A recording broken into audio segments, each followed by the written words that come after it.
She First. First, leader, greatness, hope, and dreams. Women have defied the norm and pushed through the barricades to change culture, technology, and life as we know it. Come listen to our weekly podcast and be inspired by the incredible stories of women and how they managed to be the first in a world that encourages women to be second. What are you waiting for? Be first. She is strong, she is deliberate, she is brave. She First.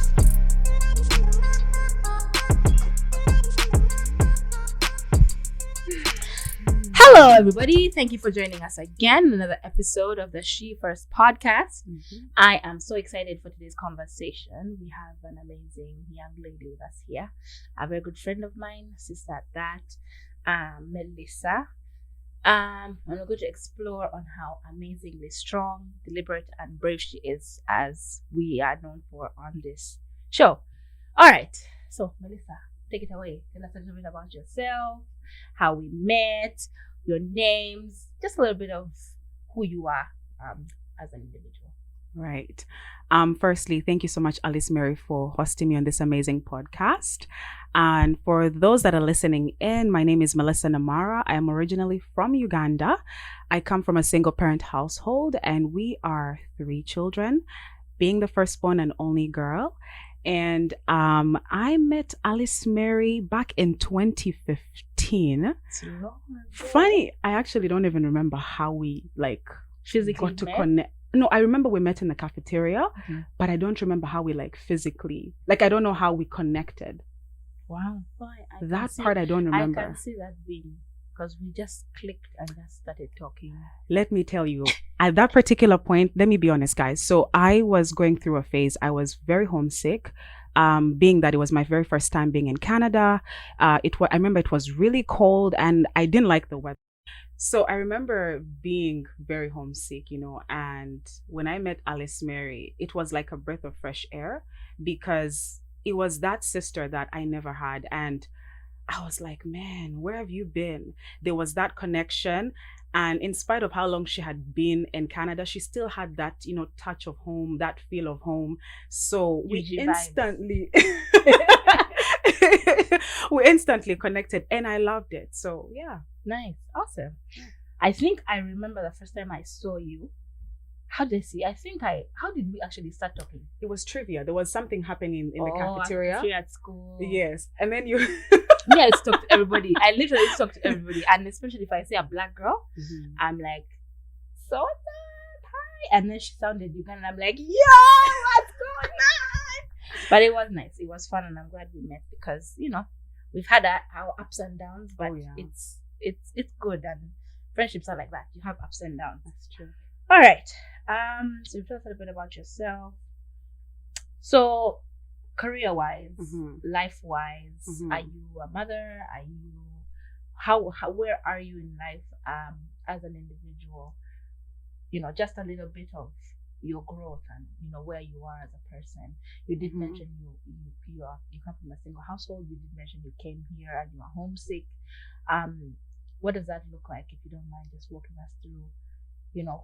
Who is Melissa from Uganda when it comes to, because I'm looking for information along the lines of, when you moved here, what did you do? Did you go to school, straight to go to work? Just to give us a little bit about, how Melissa is, who Melissa is now. Like the trajectory of my life, basically. Okay, so when I came to Canada, I came to school in pursuit of a degree, which I got in 2019. And then I started working, I started working, but at the time I wasn't really working in, the field that I wanted to work in, because at the time I was in hospitality, but I studied business, right? I wanted to, get into when you have big ambitions, and I still do. But it's interesting how when you are done with school, life takes a different turn. Of course. And so you kind of have to adjust to that and still dream big. You don't stop there. So I still kept pushing. And I remember I was at the time, still in the hospitality industry. Now this is from 2019, 2020, then COVID hit. And then I lost a job. I was out of work for about 10 months. that was the toughest time, but we'll get to that part later. And by the grace of God, this year, I found a good job working as a finance assistant at the College of Physicians and Surgeons of Ontario. Yeah. And on top of that, I also got a job with Youth and Diaspora working as an executive assistant.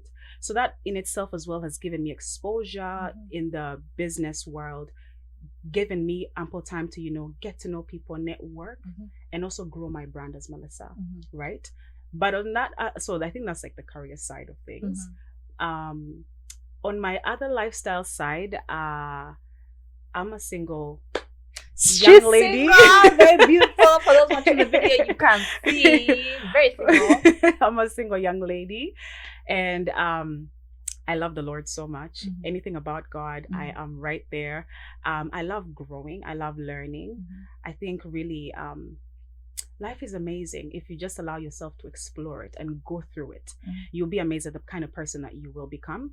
And that's been the trajectory of my life. Nice. That's good. At least there is consistency with development and growth, because as an international student moving all the way from Uganda, we all know how far that is, and it's a different continent altogether, different culture altogether.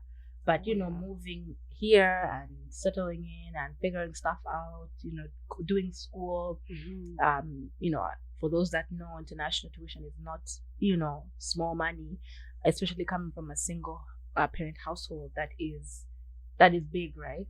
And you've been in school for a while, you've graduated. It's all a process, but the fact that you've been able to make it through and succeed is a testament to make. All right, so you did mention that you are the firstborn. If you don't mind building on a little bit on, you've mentioned your firstborn, is there anything else first that as you, Melissa, having been, or if so, if you're you said you're the firstborn, how does it feel? How have you been able to navigate being a firstborn, especially being the only girl? Me, I'm coming from a 3-girl household, so I'm the only girl, but you have that perspective. If you don't mind building up on that a little bit and just telling us, how does that look like? How does that feel? How has that directed you as an individual? Right. Actually, I remember when I was really young, I always wanted to have a little sister. Because we're 3, but the last born has so between me and the last born I think it's a 10-year gap or 11-year gap. But when my mom was pregnant of my little brother, I literally prayed it should be a girl. Nope. My brother was like, it should be a boy. So our prayers, and I remember we used to have a family prayer, but our prayers were so contradicting. But we're serving one God. So it'd be like, Lord, I want a boy, me, girl. And I remember when my mom had put to bed like this, literally, we were all waiting. We did not sleep that night, only to hear that it was a boy. I was lucky. I was disappointed, but I then became fond of him when he came home and all of that. Of course. And then I think that's when I really saw the responsibility of being a firstborn. I don't think I saw that when it was just me and my little brother. I felt like it was just the two of us and whatever. But then I started taking care of him, washing his clothes. I mean, if you come from an African home, the responsibility is there. And then over time, as I started to grow up, I would see that all the other little siblings, I'm the one taking care of them. So that would pretty much be my responsibility, especially when we have family gatherings, whether it's on Christmas Day, Easter Day, or whatever. And I enjoyed it. But on the flip side of it, when things went wrong, you're the one that gets the punishment. I didn't like that. Girl. Where were you looking? How did you let your sister do this? Yeah. She's her own person. Right? Anyways, but I see what you're saying. If actually out of all the children, I mean, I think in Canada, well, they don't really spank. Back home, they spank. I got spanked the most. I got spanked the most. You would think I was a stubborn child. I mean, I kind of was, I won't lie. But I mean, I pretty much got the fall for almost everyone. And looking back, I always tell my parents, how come you treat my little ones different? They're like, well, things have evolved apparently. So I'm like, was I that try or error type of child? But I'll say this, it has made me who I am today, honestly. Like, I wouldn't trade it for anything. I wouldn't trade those experiences. I won't lie, though, when you're getting spanked, you're angry, you're pissed, you're like, my parents don't love me, but they do. Yeah. Right?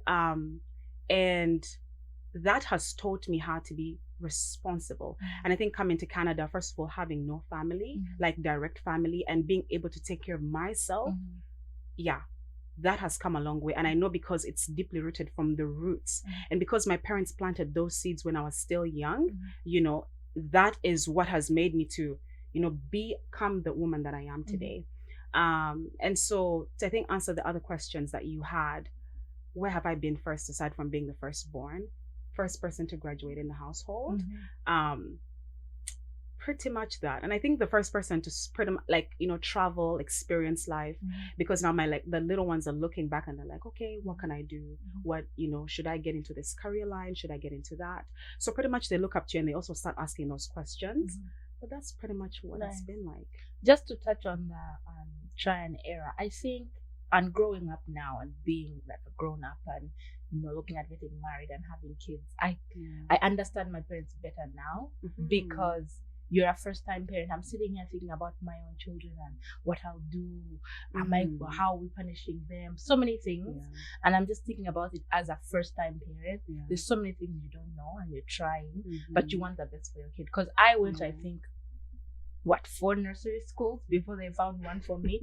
Originally, I was homeschooled. My dad actually created a nursery school in our compound and had other kids around come and attend the school so that I don't have to leave, right? So I'm just thinking of all those little things that they did, and I'm like, wow, they probably were really trying really hard to make the best of life for me. And now I understand it more. And I think that saying, you know, when they keep saying, you understand when you grow up. I see it now, because when you know, and this is a very funny story, and I'm so sorry, Karen, for exposing me like this, but she was a baby, and so, you know, potty is where the baby goes and every time she used the potty, because she had just been potty trained, I was the one who'd have to pour it out or take it to the bathroom, and I hated it so much. So one day I was so mad, and my mom said, come take the potty, and because my middle sister was not old enough, right? So I got it. I was so mad. I grabbed it in my hand. I walked out of the room and I kicked the door, and it was a glass door. And it cut me. I have a scar on my leg, and it cut me real bad, and I was bleeding. So I dropped the pee. It spilled on me, and I'm like, Alice Mary, why are you so dumb? I'm bleeding. I've broken a glass door. I'm thinking about, oh my goodness, I'm in trouble. I've broken a glass door. And I'm sitting there, I'm like, oh my goodness, why? And I'm just thinking how my parents, the way my mom reacted. In that moment, it wasn't about the pee. It wasn't about the door. It was about, what have you done to yourself? You're bleeding. And I actually had to go to the hospital, and they had to, like, you know, bandage it up and everything. So I'm thinking, as a firstborn, there is that responsibility to deliver regardless, right? And it was, I'll never forget it. And I think the reason I'll never forget it, first of all, I have a scar, but also that it taught me that you are the firstborn. You are going to have to do this because you came first. You're older. You know where to put what, right?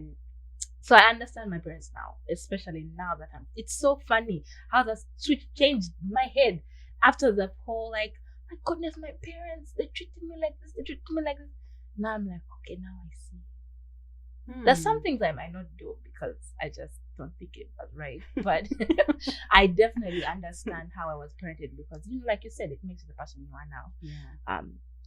I agree. I think we are a try and error child regardless, because being a new parent is hard work. We are. And I think, if you don't mind me adding, you're talking about that responsibility, that expectation they have for firstborns. I feel like it also extends to the outside family. So it's not just your within family. And by that I mean, for those that come from African homes, you have your aunties that have the same expectations for you. That even when you're having all these like big get-togethers, you're the one leading, doing this, doing that. And so that community kind of expecting you also sort of puts a sense of leadership into you. By default. So, yeah. Awesome. And also, education is key. I'm so grateful for the fact that we've had the opportunity to travel, right, and pursue an education outside of our home country, because that is a commodity in itself, right? It is something that we can be grateful for and thank God for. So being the first to do that and graduating, because there are some people who don't graduate, who don't finish school. Sometimes they just don't finish. Sometimes there's no money. But kudos to your mom, man. Kudos to your mama. Right? Yeah. All right. Still under the she did it section. What would be the best advice you would say you've ever received? Do not forget your roots. That instills an element of humility, that no matter where you go in life, you know where you come from. And you know how humility is important in today's age and era. You might not have to be the most qualified person, but when you have such a character, people pick onto it. And that can catapult you into a different place in life. Use big words. No, but trust me, that's something my mom always told me. Do not forget, and they said in my language, tewera vida jova. That part, listen, and even when sometimes you want to feel like I've arrived, okay, things are looking good, because obviously you're looking at your life now here and back home. I'm not saying that back home is bad or anything, but things are a little bit accessible here. Of course, and you can relax a little bit. As a woman, true. Yeah, things are a little bit easier than back at home. Easier, right? But when you have that essence of humility, it keeps you going. It keeps you pushing. You don't sit back and relax and then, because when you have that attitude, then pride kicks in. And we know pride leads to destruction. For those my believers, come on now. So, so yes, that's one major advice. That's good. That's really good, and I'm so grateful. I come from where I come from. There is some things that I don't practice just because of, I'm a Christian. But the essence of my culture has made me not do certain things. There's certain things that are okay here, and I'm like, no, I don't think I can do that. Not because I cannot. It's just because because of how I was raised and where I come from. It is not acceptable, and in so many instances, regardless of whether it's wrong or right, bad for me or not, it has, for me, I think, protected me from becoming somebody I don't want to be, or maybe getting myself in a situation I do not necessarily need to be in. Regardless of, because there's certain things that are okay here that are okay, right? And nothing will happen to you if you do it. It's not wrong. It's not illegal, but it probably would put me in a position I would not want to be in, right? And for those who are listening, I am just trying to be politically correct, but at the end of the day, culture for me is very important, right? Because we were having a discussion with my fiance, and we were talking about how we're going to raise our kids.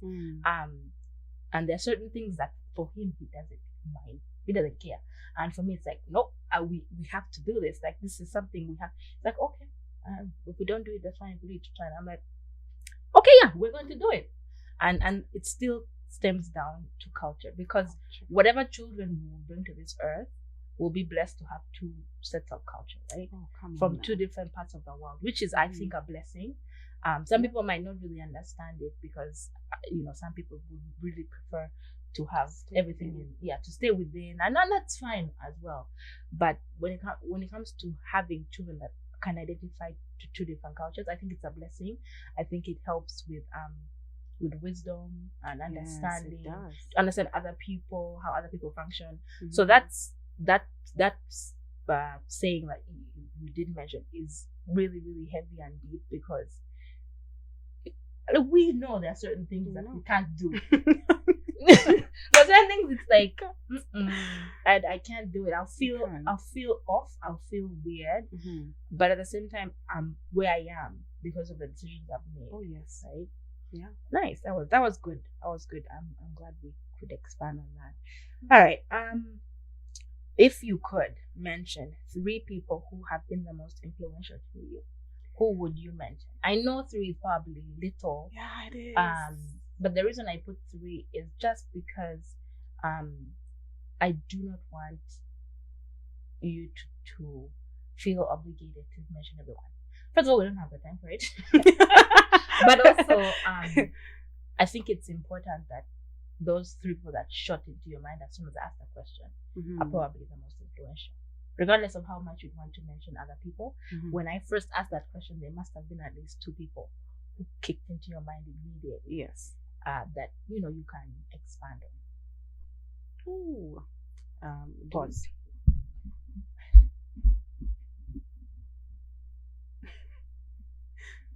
This is all editing. Okay. The 3 most influential people to me. Do we exclude God out of this? No, it's not a person. No, it's not. I'm sorry. Nope. Okay. Wow. First things first. You guys heard this in the beginning. My mother, powerhouse to women out there. My mother, my pastor back home, and I'm thinking here in Canada, out of all the people that have been really influential to me, my spiritual mother here in Canada. Nice. Those are the 3 most influential people. So what would have made them, well, we've heard about your mom, on top of paying all these dollars for you to come to school here, and spanking you when you misbehave. Right. Yeah. Because that is expected. Yeah. Of a hardworking single mother. I don't even know how single mothers do it. Listen. Sometimes I sit there and I'm like, whew, I hats off, because I had a niece over, and I'm trying to discipline my little niece, and I'm just like, how do I do this every day by myself? How do I not have that extra person? That takes power. So when I hear and I know of a single mother, I just like, yeah, it's been tough. Kudos, straight up kudos. Yeah. So except your mother, you've expanded on that. The other 2 ladies, what would have made them influential to you? I think for me, before we look at the physicality of life, I like to connect spiritually. And if I can connect with someone on that level, anything that happens physically is just the after fact. So that's why these other 2 people are that influential, because firstly, my pastor has really stood with me, has taught me the essence of seeing the full manifestation of the word of God in my life. Because you guys, I wouldn't have been where I am today if it was not because of God. And that right there has also kept me in trying times. So because I've had her as a spiritual backup, that part for me has really been, it's been a blessing, and it is still a blessing to have her. And then my spiritual mother here, you guys know, it's nice to have someone close to you. And yes, in as much as my mom is very far away, but she's someone that also brings home closer. She has seen me grow up here, which my mom hasn't. My mom will just hear things or whatever, but she's seen those traits and all that, and she'll tell me, no, switch this up, do this, do that. So she still kept what my mom instilled in me. She did not take that away, but she's even helping me to continue to harness that difference in my life, right?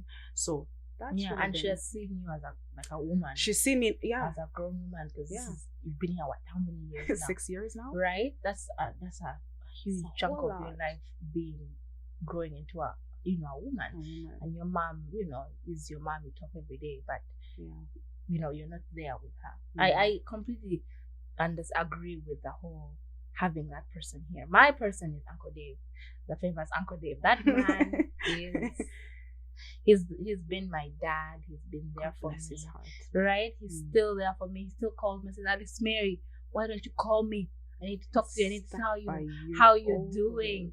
So having that person in this country that is there for you as a parent, because we are adults, we are grown up, but we still, it's still nice to have that elder person looking out for you, caring for you, even just the fact that somebody cares enough to care about you.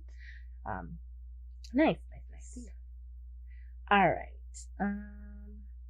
The next segment is She Tried It. So I'm going to ask you 2 unusual questions, and I just want to see how you answer them. Usually these questions are just to see how your thought process is, because everyone's different, and it's very, very interesting hearing different people's explanations for these answers, because these questions are really like, not really questions, they're just to see how you think.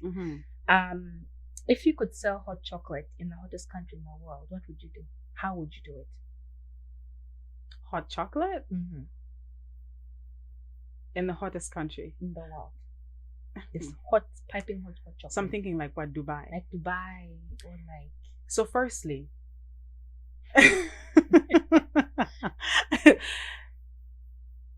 so I'm imagining I have like what do you call this thing? Like a place, right? So it's not, I'm not selling it outside, okay, right? Because you're not specified. So I'm picturing that I have like, you know, a storehouse, whatever, like a shop or whatever, a cafe, right? It's gonna be cold in there. It's gonna be. You're going to raise the AC. The AC is gonna be up to the sky, because firstly, I'm looking out for my people who have who like, you know, are very like, have oily skin, you know, have this heat situation. Like, I'm looking out for you because I'm amongst those people. Okay. So okay, when you get in there, you feel like you're in Canada. You know, when it's during winter and you're having a nice hot chocolate, so it can give that vibe to kind of balance it out a little bit. But you have to get them in there. They have to be able to come in. So what are they going to do to make them come into this freezing cold cafe in Dubai? Market it. Marketing? Please use marketing. That bachelor's degree you have in business. I'm going to market it. You know, I'm going to, you know, let them know that this is like the best hot chocolate, you know, in the streets that they could ever have. Oh, I'm probably also going to put some, like, what do you call this? Like, I'm going to make it look aesthetically pleasing. So they might, like, want to try it. Okay. Visual. You want to visually persuade these people. Yeah, visually, yeah. Okay, the second question is, if you could be any color in a crayon box, which one would it be and why? Yay! Purple, because of royalty. Okay, that was easy. That was easy. Okay. Purple. Yeah. Because it looks like royalty, or no, because it's symbolic. It's symbolic of royalty, so yeah. Yes ma. Alright, the next segment is She Got It. So I'm gonna give you 15 fire rapid questions. Don't overthink it, just answer what answer comes to your head. Okay. Sure. Favorite day of the week? Saturday. Texting or talking? Talking. Favorite city besides the one you live in? Paris. Name a word that starts with Q. Come on. Quinoa. It does start with Q. It starts with Q. Last song you listened to? Thank You by who? Okay, thank you. We'll go with that one. Thank You by yay. She'll play the song after. I will. Thank you. What? You're welcome. What is something you would eat for a whole week straight only? Plantain. Favorite holiday? Christmas. Dawn or dusk? Dawn. What age would you like to retire? 50. Tea or coffee? Tea. Pen or pencil? Pencil. Okay. I say pencil if you don't mind me. I say pencil because I love drawing. I'm an artist. And I feel like with pencil you can kind of rectify your situation versus pen that restricts you. So, but anyways, I'm pencil. Funny point, and I said in the previous episode, you can tell what somebody's personality is with these questions. Let me give you a bit of a from what you've answered. When I asked texting and talking, you said talking. That means you're outgoing. You like to people, you can go out there and make up a conversation out of thin air. Unlike some people who would rather text because it's something they would like to sit down and think about. Another thing you mentioned, pen or pencil. Usually people who say pen are usually the ones who say talking, because they are very bold. They say it as it is. They don't mind making mistakes, because with a pen you've really written it. With a pencil, most people they like to take time, make sure it's correct, and with a pencil you can always erase. Yeah. So it's interesting how you pick pencil and you also pick but that's, you are like me, same as me. I also would pick a pencil because I'm an artist, yes, but also I like the freedom to be able to to recreate. That's true. We had a class where we actually had to do with pen. I hated it because it was of course a class, a lesson, and he was teaching us to be confident in our lines. So it's like, you make the line, no, it's going to stay. I hated that class, but it also taught me how to be, bold in my creation and be brave. When you do something, you've done it. Stick with it, and All right. The last part of this segment is: do you have any questions for me, if any? Yes, I do, Alice Mary. Oh my gosh, how could you not have a question for me? How can I not have a question? Guys, I think you heard this in the very first podcast. You've been first Black female president in Niagara College. I think that was very phenomenal because even at the time when I met her, I think you were vice president. You guys, I was very inspired. I will not lie to you. No, I was, like, from the bottom of my heart, I was very, very inspired to see, first of all, someone, not just because you're a Black woman, but because you came from my country, and seeing you shooting for the stars, I was like, I can do that as well. And also that's what pushed me, even though the very first time I did not get through. But anyways, I digress. So the question that I have is, what has been your challenge in the place of leadership, especially carrying such a big mantle? And also, what has made you be bold to stand up and show out? It's not been easy, I'm not going to lie, especially the president role. And the only reason I would say that it wasn't easy is because I was vice president under a very, very good president. The president before, Shane Malcolm, who's my friend, I've mentioned him before, was a really good president. Like, he was the first Black male president, so he already had that that burden already as is. So he had to show out, and he showed out, right? Yes, so there was already that expectation of a president, let alone female now. Let alone I'm also now an international student, because presidents sometimes, I think he was the first international student to be president, Shane. Now another international student, a female at that. There was that expectation to be the best. So I did have to work overtime, because there was a lot of mansplation, meaning I would say something, and because both my vice presidents were men, they would always have or feel a need to re-explain, which was annoying at some point. But I can see where they were coming from. The whole female being your leader. It's I think, and most guys, and they were my friends. Fred is my friend. He was my best friend. He's still my friend. And I think the heart was just to back me up, right? Yeah. And which is commendable, but sometimes it was a bit of a distraction instead of, for me anyways. And that's something I had to deal with, and I learned how to reel it in and make sure I am the president, right? So there was that, and majority of the board members were guys.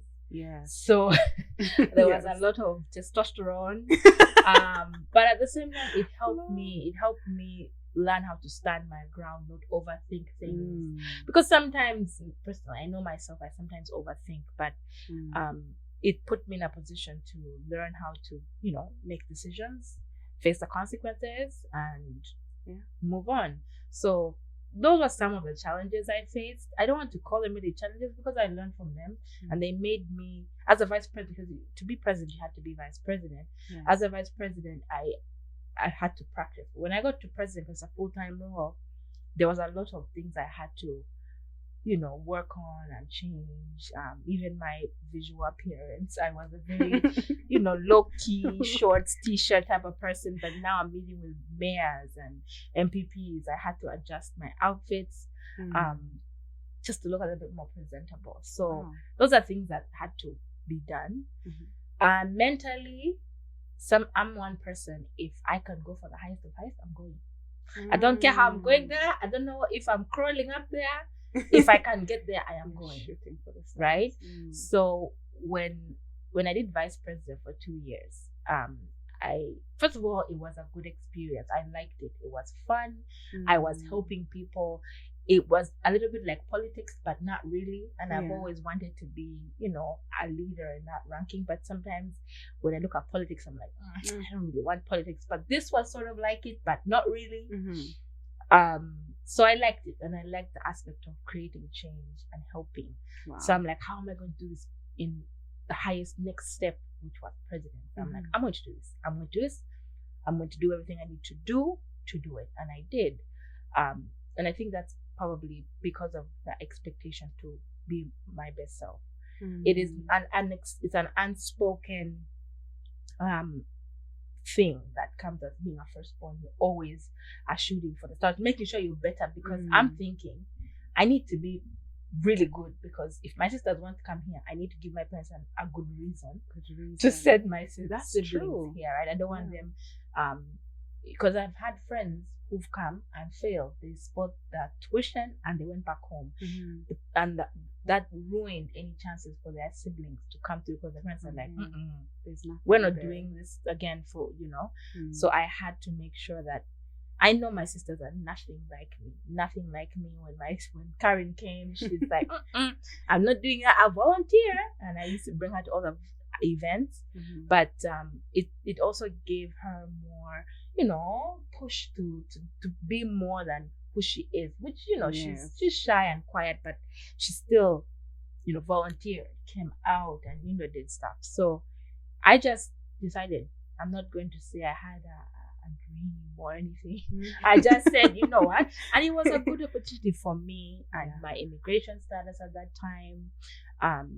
Having a managerial role was a big deal. And that those came, like you said, as a ripple effect of the decision to actually be in that position. Yeah. So I didn't really pray a lot. I prayed to get the role, but it wasn't something I sat on for long. It was a decision I made. I looked at the pros and I looked at the cons, and I looked at what impact I'm going to make. Because ideally, being student union is you're representing the students. Yes. There is no huge representing the students and making sure their voices are heard. Period. That's your role. So that is work in itself. It's not like it built my professional self-esteem, and I learned how to talk to people. But I was not running a country. You know what I mean? So I said, you know what? Whatever it takes, I'm going to do it. I will learn it. I will figure it out. I make a mistake, I learn from it. Yeah. That's how I decided to do president. And I think I did okay. Man, you're resilient. That part. Yay. Because I was like, do you know that you were the reason that I ran for Director of Goodwill? Oh, really? I thought you already wanted to do it. No, actually, that's what I'm saying. You were the reason I ran for, because I mean, I wouldn't say the core reason, but she was that person that inspired me to run for that position. I always wanted to do leadership, but I thought to myself, I don't think I have what it takes to be a leader. You never feel like, so I was just like, in as much as I thought I was outgoing, but sometimes when outgoing people, sometimes when they're put in the spotlight, then they shy away. That's true. So I never thought that I would do that. But I didn't get that position, no. But it taught me one thing. There's a time and a season. Yes. There's a time and season for everything. You guys, I had never prayed so hard in my life. I prayed. But I prayed, and I remember I was so disappointed I didn't get it. And that day you came with Fred in the car. These guys came to give me support. Homegirl I was out of it. I was like, you guys, I'm not in the mood. She had stuck in her room. She refused to come out of her room. We're like, nope. We went to red, and we're like, nope, come, get out. We're outside. Come now. Because the sad part is, I had got the role, and also Fred had got his role. Yeah. We both had got the role and she had not. And we were were feeling so bad because we were like the whole group doing this together. right? We're like, no, come, let's go. Like, Yeah, it I wasn't. remember. But then the beauty about that journey, like I said, it taught me how to be patient, but also not to give up. Because I remember clearly when I was applying for an event coordinator role, still under the Student Administrative Council for Niagara College. I remember one of the guys who you worked with told me, "You ran for goodwill.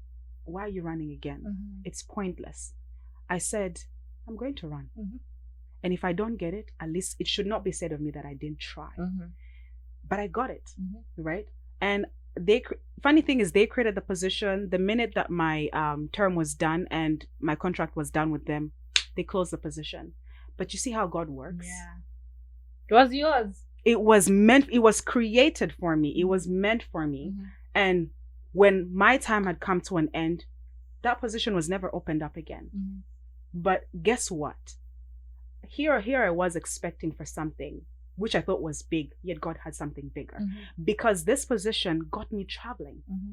It got me doing so many things with the school. I was like, wait, what? Yeah. So I learned how to just respect timing. And also be patient. Yeah. Because sometimes, like, there's so many things. Like, when I got out of school, after being president for a year, I'm like, okay, I'm going to go out there. I'm going to conquer the world. I did. I got a job in graphic design because I needed to have a job based off my education. But I was not, Madam President, I had a moment where I had to humble myself and be patient with God's process, right? Wow. In my life. And if I'm completely honest with myself, after a while, I low-key gave up a little bit on my dreams and on what I wanted. But at the same time, I learned how to be humble. Like, coming from a high position like that one, I'm not going to lie. Everywhere I would go, hey, Madam President. There are some people who still today refer to me as Madam President. Yeah. There's someone who we used to go to school with.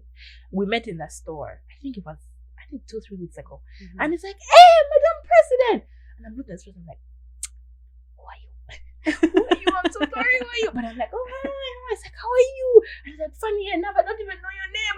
I'm like, yeah, my name is Alice. It's like, yeah, I just remember you are female president. So that's nice. I'm just showing you how the level of where I was and how powerful I felt, right? And coming out of that, and because coming out of college, you have to figure out yourself. Yeah. It's different because your parents are paying your tuition, and for some of us, lucky of us whose parents pay for our tuition, and now you have to fend for yourself. You have to find a job. You have to prove, the parents didn't waste money sending you out there. That part. Hey, right?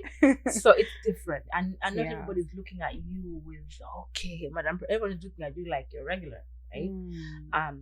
So it has been a journey too that has taught us how to calm down, be patient, be humble, and I'm so glad we can have these conversations because someone out there might be feeling like man, I'm tired. I can't do this. I don't want to do this. Like, I'm stressed. I'm homesick. These are feelings that are normal. These are feelings that are expected. Yes. The result is up to you and how you deal with how you feel. Yeah. Because already you're the first. Wherever you are, if you are, you're already the first one.